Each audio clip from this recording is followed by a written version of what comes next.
Buenas noches. ¿Cómo se llama usted? Mi nombre es María Quispe. ¿Y cuántos años tiene usted? Tengo 83 años, pero en mi pueblo no siempre sabíamos exactamente la edad. ¿De dónde viene usted? De las alturas.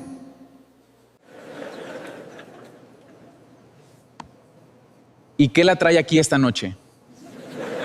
Vine a cantar porque mi canción ancestral se está muriendo.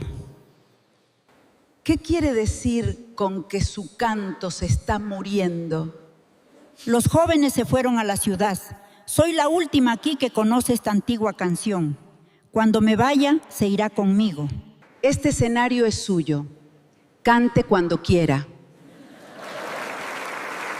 ¿Quién podría imaginar que en un escenario reservado para jóvenes voces llenas de futuro aparecería esta figura? Una figura que hoy pocos conocen, que muchos nunca vieron, que algunos, al verla entrar, no pudieron evitar una sonrisa burlona. Una pastora de las alturas, con su sombrero, su pollera y su bastón de madera, sin micrófono en la mano, sin canción ensayada, sin nada que el mundo moderno pudiera reconocer como talento. Y sin embargo, lo que ocurrió después de ese silencio incómodo, después de esas risas que el teatro no supo contener, después de que los jurados no encontraban las palabras correctas para preguntarle qué hacía allí, lo que ocurrió cuando esa mujer abrió la boca, recordó a todos los presentes que hay raíces en este mundo que ninguna ciudad, ninguna moda y ningún olvido ha podido arrancar del todo, y que a veces la voz más antigua es la que más necesitamos escuchar.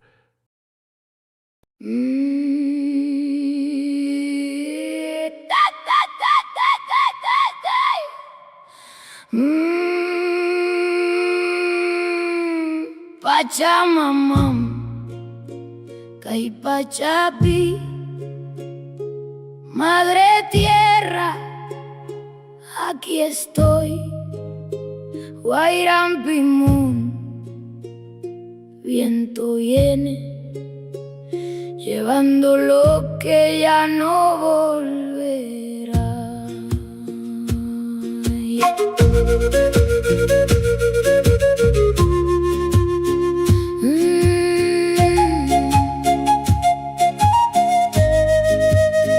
Ucucuiquipi, en tus entrañas nací, crecí, llené mis manos de tierra y frío y amanecer de todo lo que el mundo ya olvidó. Ay, mamaya, ay, mamaya, ¿quién cantará cuando yo me vaya? Ay, mamaya, este canto busca a quien lo cuide ya.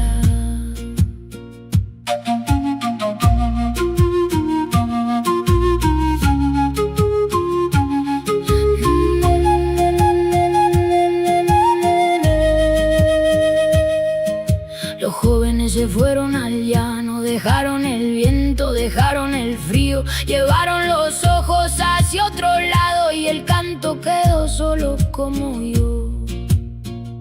Pero hoy lo traigo desde las alturas, lo traigo en la voz que me queda entera, para que alguien lo guarde en su pecho y no deje que muera con la tierra.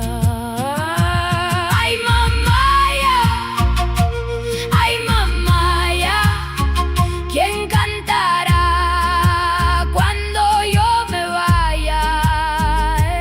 Ay, mamaya, este canto busca a quien lo cuide.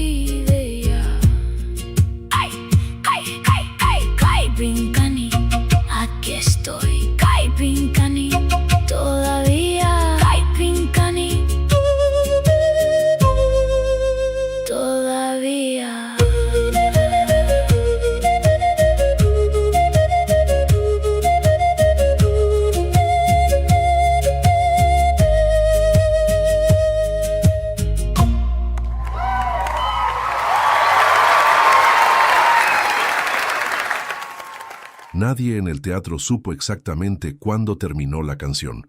No fue un final abrupto ni un cierre grandioso. Fue como cuando el viento de las montañas se calma de repente y uno solo se da cuenta del silencio, cuando ya está completamente rodeado de él. La voz de María fue bajando despacio, como bajan los ríos de los nevados, sin prisa, sin anuncio, hasta que la última sílaba se quedó flotando en el aire del teatro por un momento que nadie quiso interrumpir. María tenía los ojos abiertos ahora.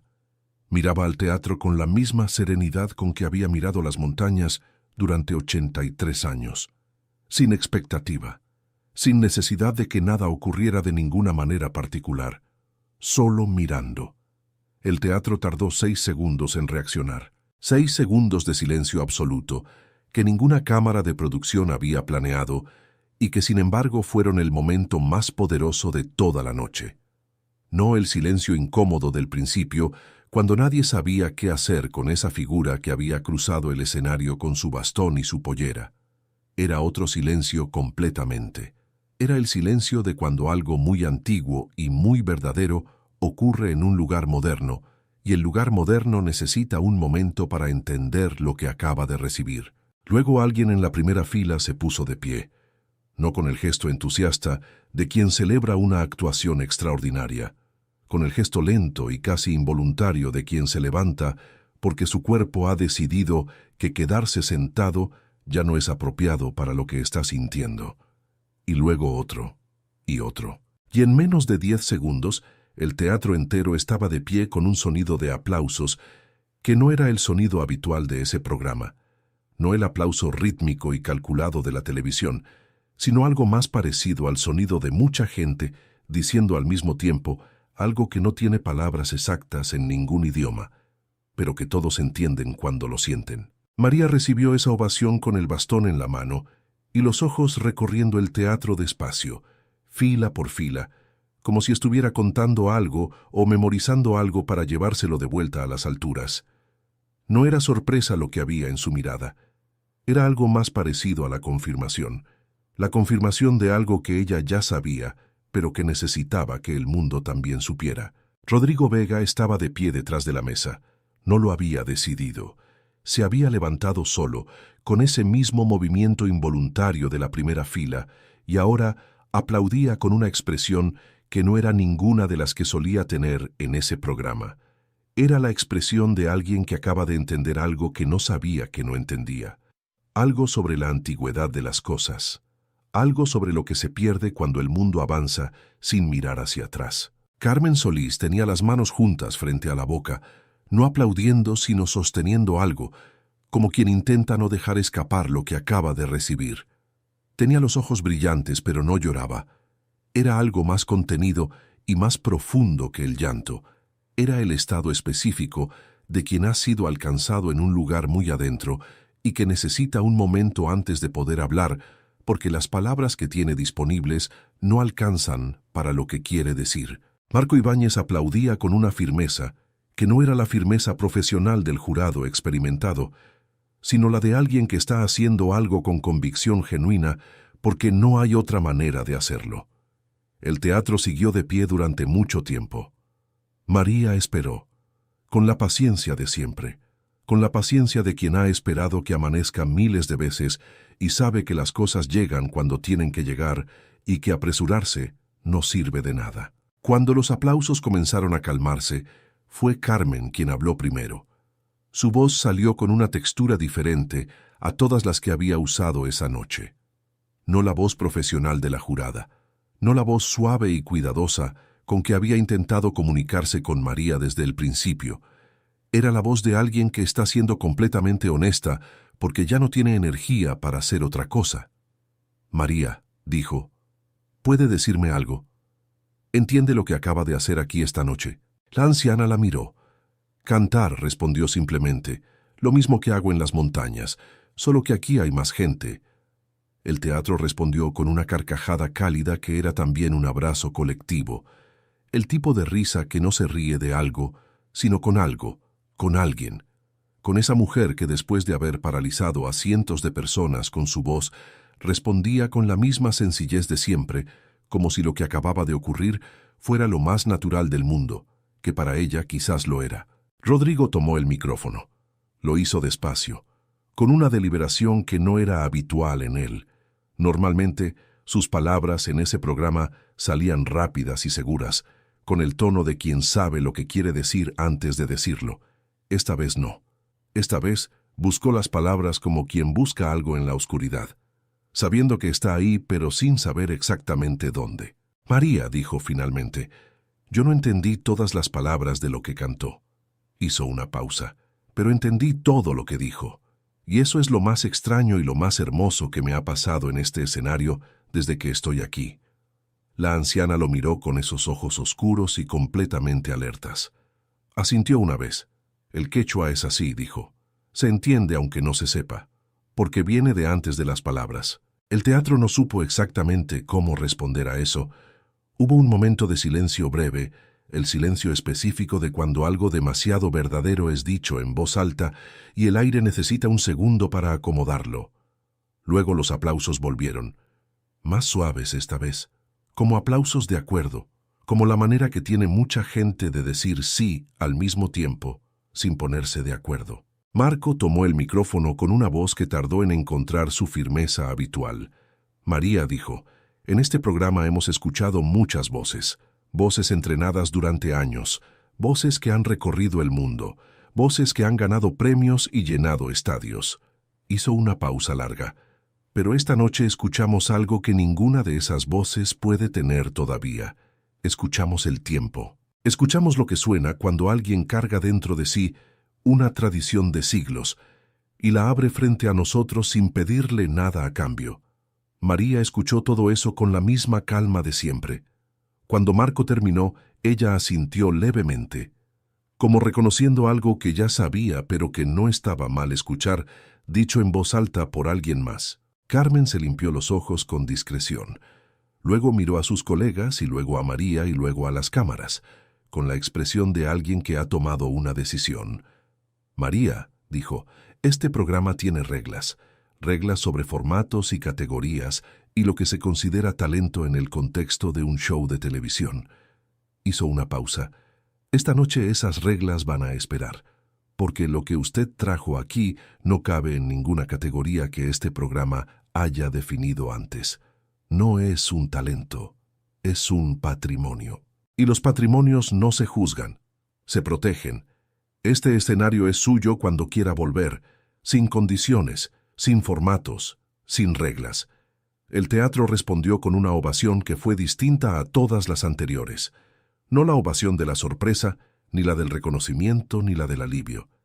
Era la ovación de cuando algo justo ocurre en un lugar público, y todos los presentes lo reconocen como justo al mismo tiempo. María asintió una vez, con la economía de gestos de quien no necesita más para aceptar lo que se le ofrece con sinceridad.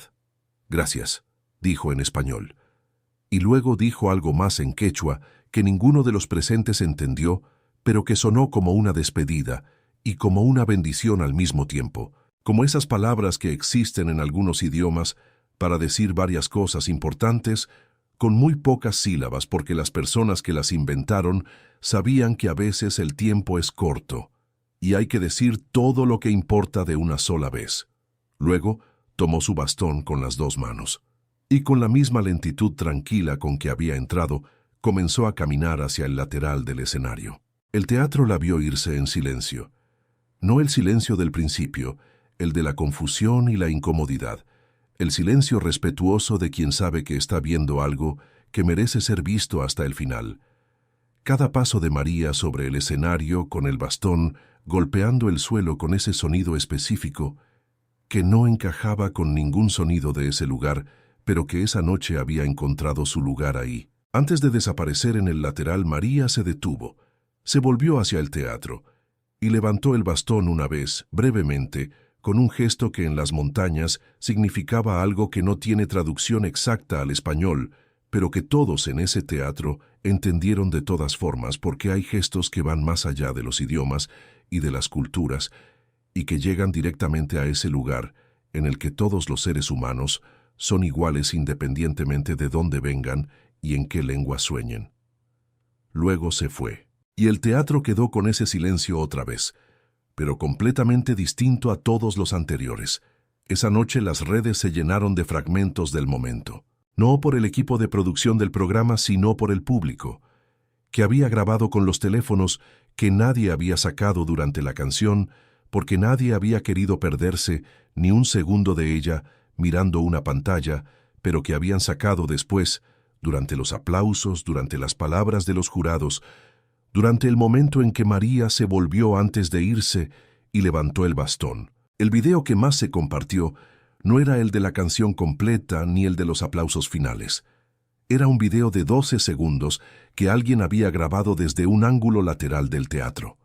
12 segundos que mostraban a María de espaldas caminando hacia el lateral del escenario, mientras el teatro entero de pie la despedía en silencio. Solo su figura pequeña y su bastón y su pollera azul y su aguayu de colores moviéndose con cada paso. Y el sonido de fondo de cientos de personas completamente quietas, viendo irse algo que no sabían que necesitaban ver. La descripción que alguien le puso decía esto: 83 años cargando un canto que nadie quería aprender. Esta noche, el mundo entero lo escuchó. Ya no está sola.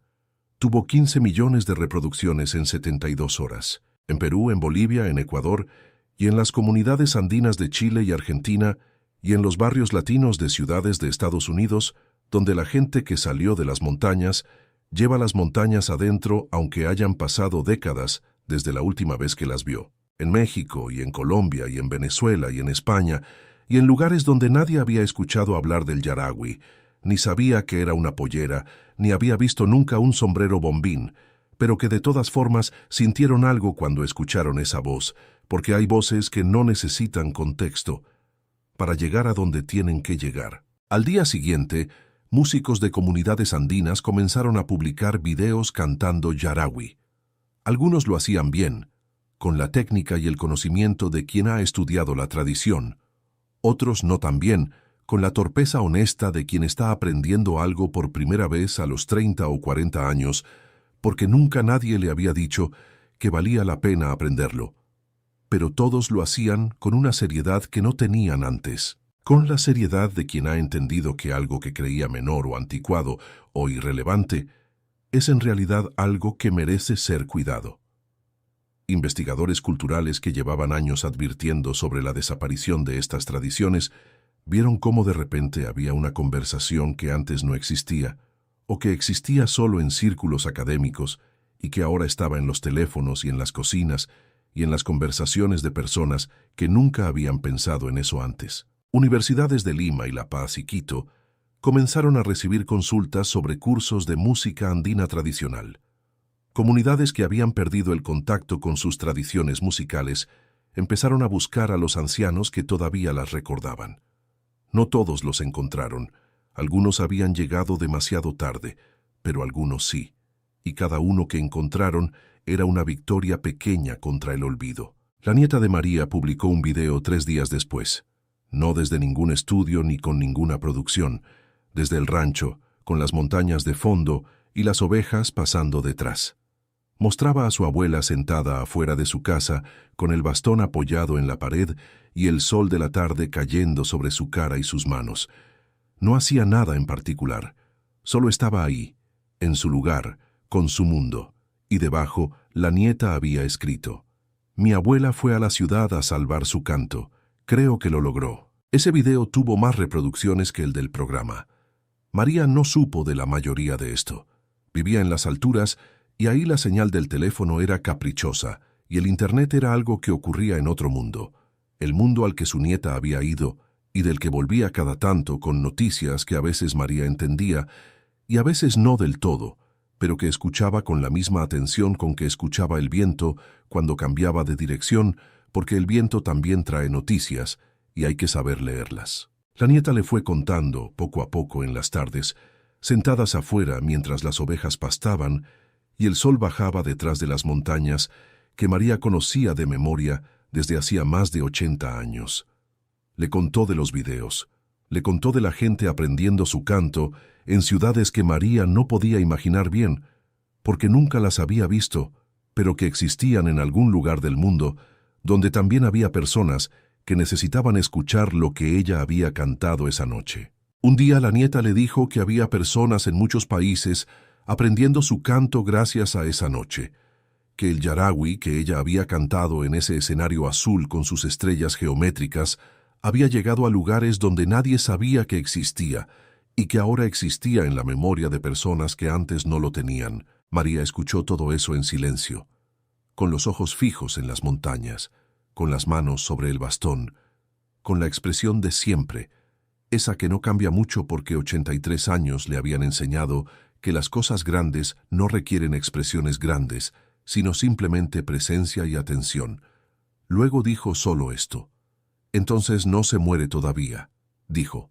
Bien. Y siguió mirando las montañas, con la calma de siempre, con la calma de quien sabe que hizo lo que tenía que hacer y que ahora le toca al mundo hacer lo suyo, con la calma de las personas que entienden que su trabajo era plantar algo y que lo plantado, y que lo que crece después ya no depende de ellas sino de la tierra y del agua y del tiempo y de todos los que vengan después y decidan cuidarlo o no. Las ovejas pastaban, el sol bajaba, el viento de las alturas traía ese olor específico que solo existe a esa altura y que María había respirado todos los días de su vida sin que nunca dejara de ser exactamente lo que era. La señal del teléfono iba y venía. Desde algún lugar del mundo que ella no podía ver, su canto seguía viajando. Y eso era suficiente. Más que suficiente. Si esta historia te llegó al corazón, cuéntanos en los comentarios qué tradición de tu pueblo llevas adentro que sientes que se está perdiendo. Y suscríbete para seguir escuchando historias que no piden permiso, pero merecen ser contadas.